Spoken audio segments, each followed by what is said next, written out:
하나님께서 아브라함을 부르셨습니다. 그리고 약속하셨죠. 창세기 12장 2절과 3절 말씀에 내가 너로 큰 민족을 이루게 하고 내게 복을 주어 내 이름을 창대하게 하리니 너는 복이 될지라. 또 너를 축복하는 자에게 내가 복을 내리고 너를 저주하는 자를 내가 저주하리라. 또 땅의 모든 족속이 너로 말미암아 복을 얻을 것이라 약속하셨습니다. 이때 아브라함의 나이가 75세였습니다. 그런데 오늘 창세기 16장의 말씀을 살펴보면 아브라함이 이스마엘을 낳았을 때가 나이가 86세라고 말합니다. 하나님께서 분명 아브라함에게 자손을 통하여 복을 주시겠다고 약속하셨고 또 땅의 모든 족속이 아브라함으로 말미암아 복을 얻을 것이라고 약속하셨습니다. 그런데 오늘 본문 상황은 하나님께서 아브라함을 부르신 그 날로부터 약 10년이 지난 때의 일입니다. 즉 부르시고 난 후에 10년 동안 아무 일도 일어나지 않았다는 것입니다. 물론 하나님께서 여러 상황들을 통하여서 하나님께서 지속적으로 아브라함에게 약속해 오셨습니다. 그러나 막상 자녀에 대한 그 자녀가 생겨날 그런 기미조차 보이지 않았다는 것입니다. 이제 참다 못한 사라가 아브라함에게 이렇게 제안합니다. 2절 말씀인데요. 사라가 아브라함에게 이르되 여호와께서 내 출산을 허락하지 아니하셨으니 원하건대 내 여종에게 들어가라. 내가 혹 그로 말미암아 자녀를 얻을까 하노라 하매 아브라함이 사라의 말을 들으니라. 하갈을 통하여서 대신 자녀를 낳고자 했다는 것입니다. 당시에 이 대리모는 고대 근동의 법에 의해서 합법한 일이었습니다.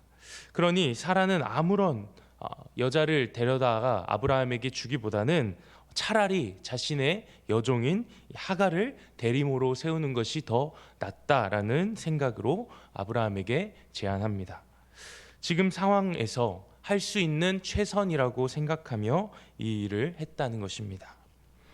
그런데 여기서의 문제는 아브라함도 사라의 말을 따라갔다는 것입니다.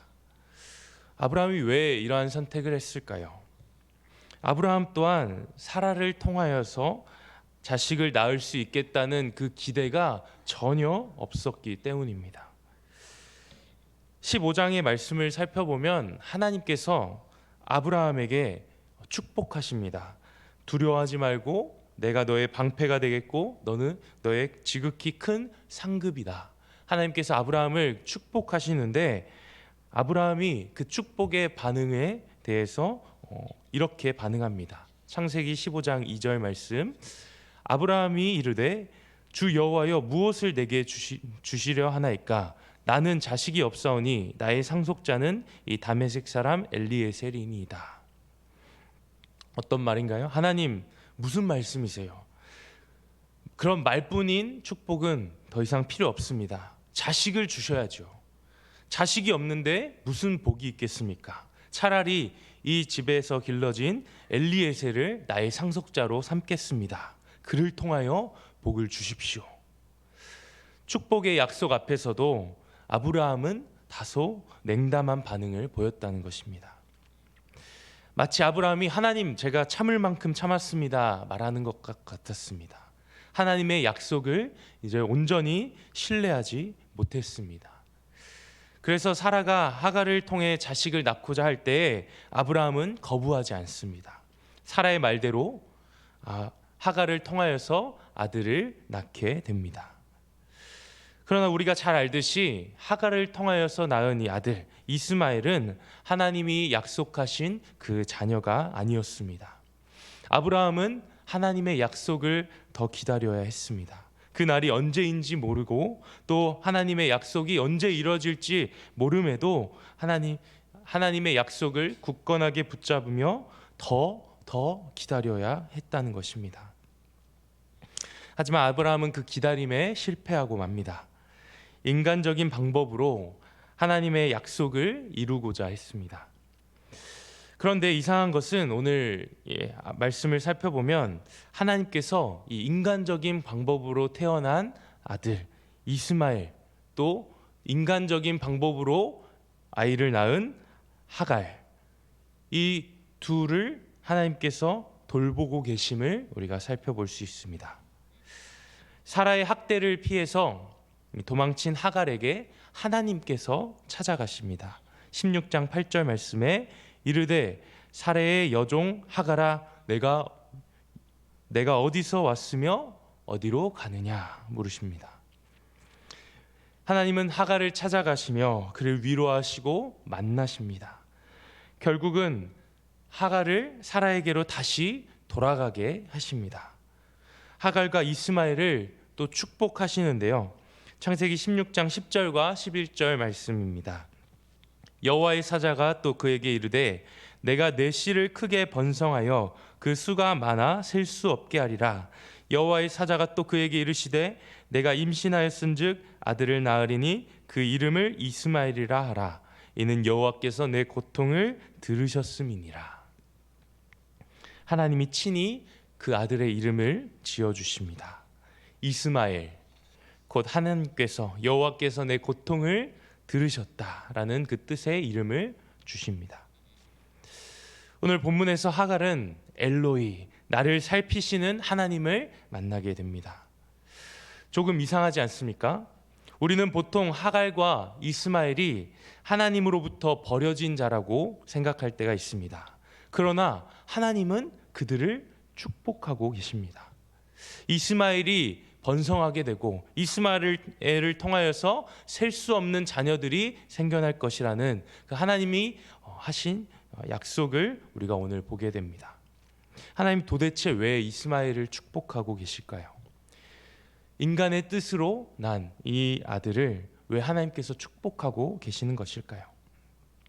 그 이유는 이스마엘 또한 아브라함으로부터 나온 자녀였기 때문입니다. 하나님께서 아브라함을 통하여서 약속하셨기 때문입니다. 창세기 21장 13절 말씀에 이스라엘 가리켜 이렇게 이야기합니다.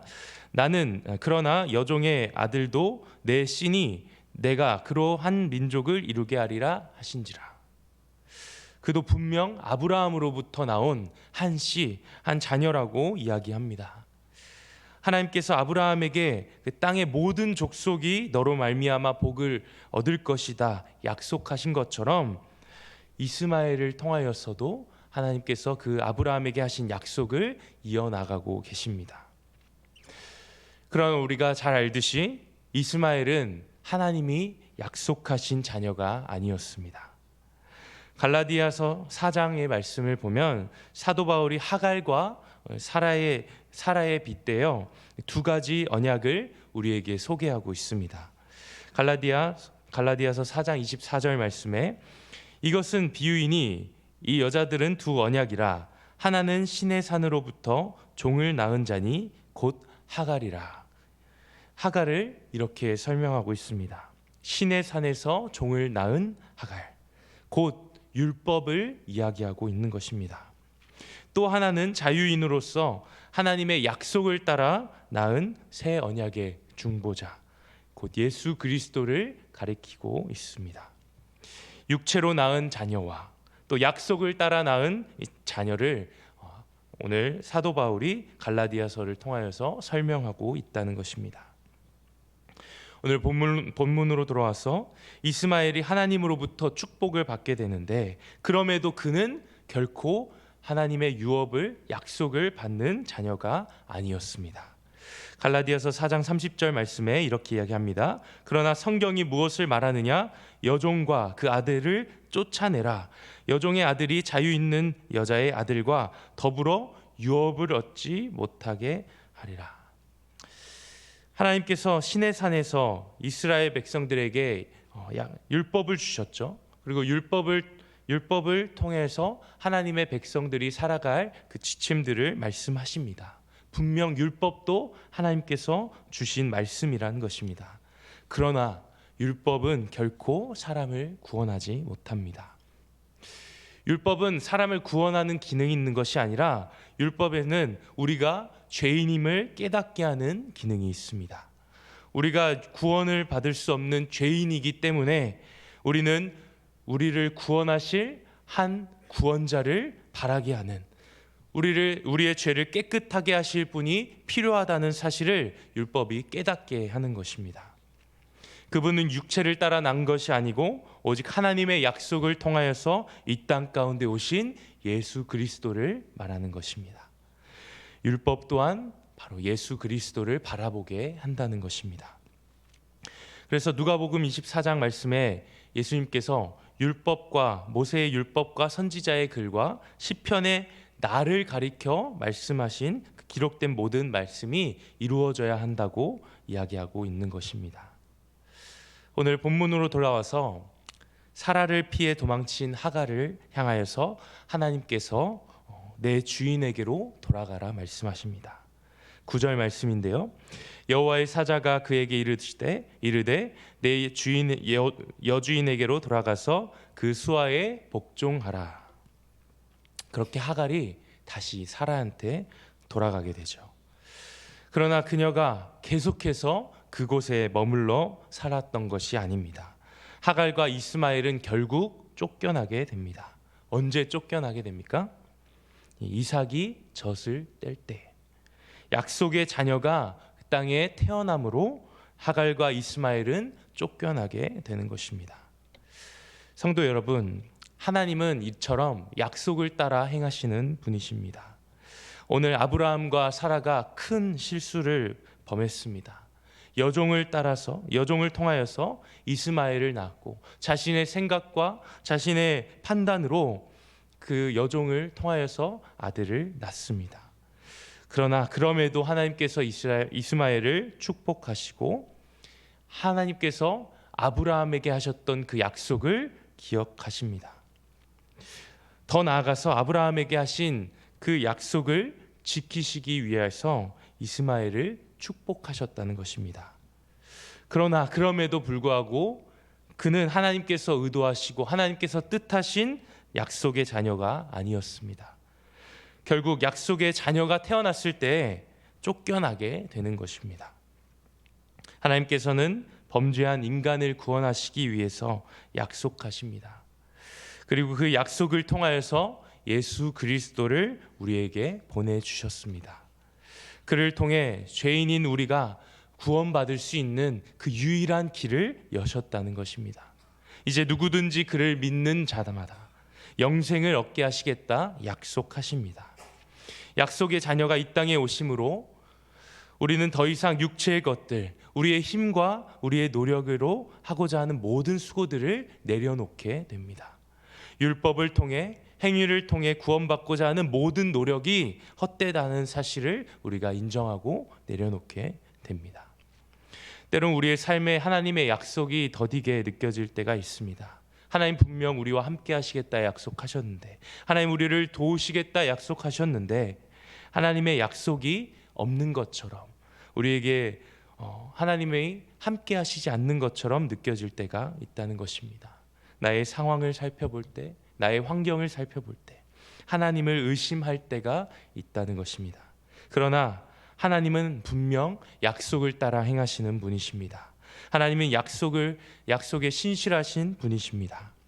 그분의 약속을 따라 이루실 것을 우리가 날마다 믿으며 이미 죄로 죽을 수밖에 없는 우리를 구원하셨음을 우리가 바라보면서 오늘 하루를 살아갈 때에 하나님의 그 신실하심을 붙들며 그 약속을 굳게 붙잡고 나아가는 성도님들 되시길 소망합니다. 비록 더디게 느껴질 때라도, 하나님이 일하시지 않는 것 같아 보일지라도 하나님의 약속을 굳게 믿으며 날마다 주를 의지하는 모든 성도님들 되시기를 간절히 소망합니다. 기도하겠습니다. 하나님 아버지 감사합니다. 우리를 구원하시기 위하여 약속하신 대로 예수 그리스도를 보내주심에 감사합니다. 이제 우리와 영원히 함께 하시겠다 하신 그 하나님의 약속을 굳게 믿으며 날마다 삶에서 주를 의지하며 살아가는 모든 성도들 되게 하여 주시옵소서. 때로는 힘들고 주님이 우리와 함께 하시지 않는 것 같아 보일지라도 하나님의 신실하심을 믿으며 살아가는 모든 성도들 되게 하여 주시옵소서. 예수님의 이름으로 기도합니다. 아멘.